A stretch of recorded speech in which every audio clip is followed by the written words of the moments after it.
Hello viewers, मैं हूं Aamir Mirza. Welcome back to our YouTube channel Ilm for you. Friends, हमारा आज का लेसन बहुत अहम लेकिन छोटा सा है, जिसमें हम पढ़ेंगे कि एक फैमिली के तमाम अफराद को जर्मन ज़ुबान में क्या कहते हैं और तमाम रिश्तेदारों को कैसे और क्या बोलते हैं। जैसा कि हमारा टाइटल भी है कि how to call family members and relatives. ये देखिए लिखा हुआ है कि फैमिली एंड रिलेटिव्स, और फिर ब्रैकेट्स में ये भी लिखा हुआ कि इम्प्रूव वोकेबलरी, ताकि आपके ज़ख़ीरा अल्फाज में इजाफा हो। इसमें हमने ये देखना है इस लेसन में कि जर्मन ज़ुबान में एक ही ख़ानदान के रिश्तों को क्या बोलते हैं, फिर तमाम रिश्तेदारों को क्या और कैसे बोलना है। इस तमाम लेसन का तर्जमा हमने अपने हर लेसन की तरह उर्दू, हिंदी और इंग्लिश में कर दिया है, ताकि आपको पढ़ने में आसानी रहे। तो चलिए देखते हैं आज का लेसन। तो सबसे पहले ये देखिए, family and members of the family. एक फैमिली और उसके तमाम मेंबर्स को क्या और कैसे बोलना है। सबसे पहला लफ्ज़ है हमारे पास दी फैमिलिए। दी फैमिलिए, फैमिली, एक खानदान। उसमें दी एल्टर्न, सबसे पहले होते हैं दी एल्टर्न, हमारे पेरेंट्स जो होते हैं, वालदैन। दी एल्टर्न। फिर है देया फादा। देया फादा, फादर, बाप जो होता है। फिर है दी मुता। दी मुता, मदर, माँ जो है। दोस्तों, हर लेसन की तरह मैं हमेशा आपको कहता हूं कि प्रोनाउंसिएशन पर खास तवज्जो दिया करें। तलफ़्फ़ुज़ जो होता है, इसकी अदायगी कैसे होती है, ये बहुत अहम है।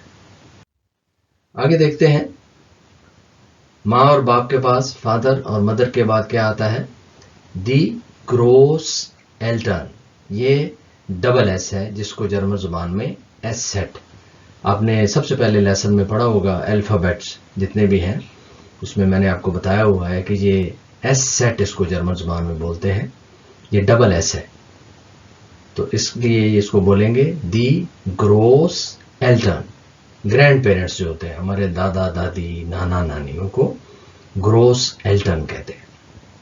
और ये मैं हमेशा हर लेसन में आपको बता रहा हूँ कि ये आर्टिकल है। जर्मन जुबान में आर्टिकल बहुत अहम है। हर लफ्ज़ के साथ कोई ना कोई आर्टिकल होता है, क्योंकि उसकी जेंडर का पता करना होता है, उसकी जिन्स क्या है। ये जर्मन जुबान में बहुत एक चीज़ है, कॉम्प्लिकेटेड है थोड़ी सी, क्योंकि ये ग्रामर में आगे चल के हम पढ़ेंगे। फिर आपको ज़रा थोड़ी सी मेहनत से पढ़ना पड़ेगा कि किस लफ्ज़ के साथ कौन सा आर्टिकल इस्तेमाल होता है। इससे पहले एक लेसन में मैंने आपको बताया हुआ है कि लेसन नंबर मेरे ख्याल में 3 है या 4 है कि आर्टिकल्स कौन कौन से होते हैं। लेकिन आगे चल के हम ये पढ़ेंगे कि किस लफ्ज़ के साथ कौन सा आर्टिकल इस्तेमाल होना है। ये भी बहुत ज़रूरी है, जिसे याद रखना पड़ता है। तो इसलिए हमने ये आर्टिकल साथ लगाए हुए हैं ताकि आपको ये भी याद रहे। दी ग्रोस एल्टर्न, ग्रैंड पेरेंट्स। फिर है देया ग्रोस फादा, ग्रैंड फादर जो होता है, दादा या नाना, दोनों के लिए एक ही लफ्ज़ इस्तेमाल होता है, देया ग्रोस फादा।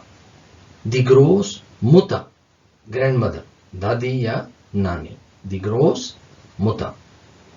दी गिश्विस्टा, फिर आ जाते हैं फैमिली के अंदर, बहन भाई जो होते हैं, हम कितने हैं, जो कहते हैं जी कितने बहन भाई हैं, ब्रदर एंड सिस्टर्स, उसको कहते हैं दी गिश्विस्टा।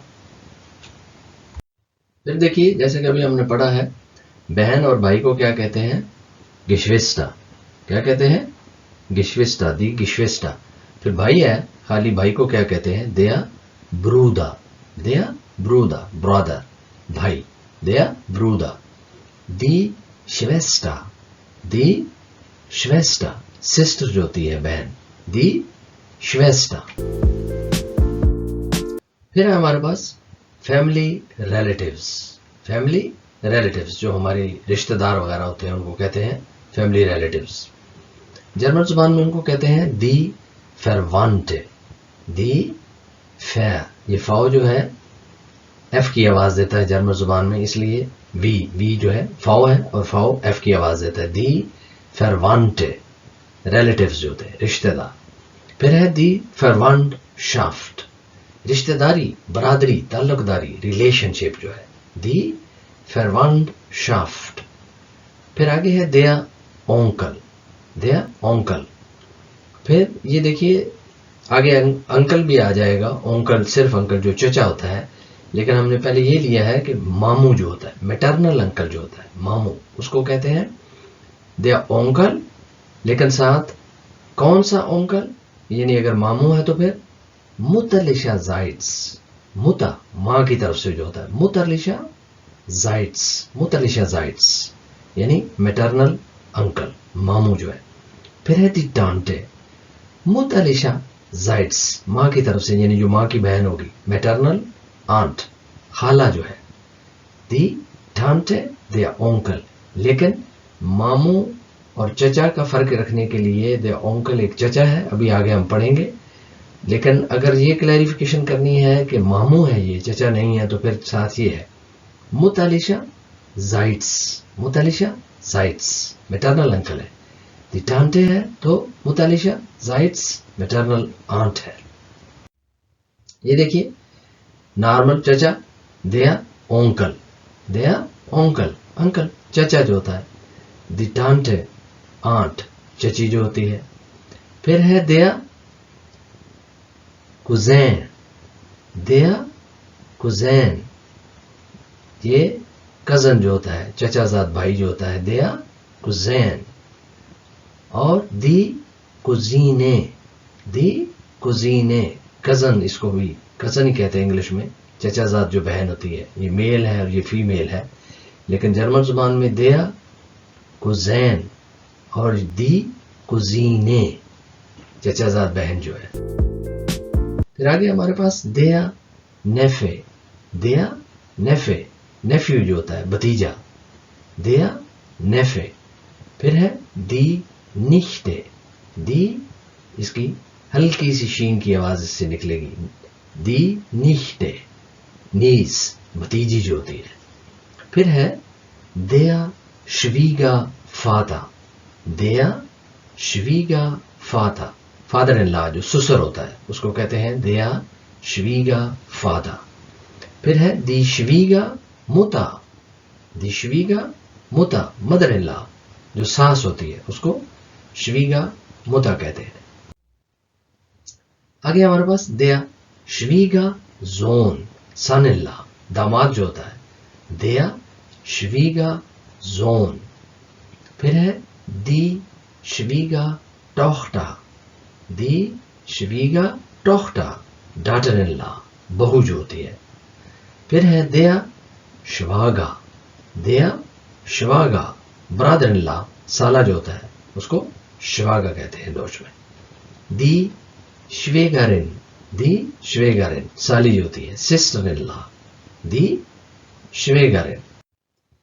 फिर आगे हमारे पास देयर एंकल, देयर एंकल ग्रैंड चिल्ड्रन जो होते हैं, पोते पोतियां या दोते दोतियां, दोनों को यहां जर्मन जुबान में एंकल ही कहते हैं, देयर एंकल। फिर है their uncle John, their uncle John grandson जो होता है, पोता या दोता, दोनों को ग्रैंडसन इंग्लिश में कहते हैं, तो जर्मन में एंकल जोन। फिर है दी एंकल टोख्टा, दी एंकल टोख्टा ग्रैंड डॉटर पोती होती है या दोती होती है, उसको ग्रैंड डॉटर कहते हैं जर्मन जुबान में एंकल टोख्टा।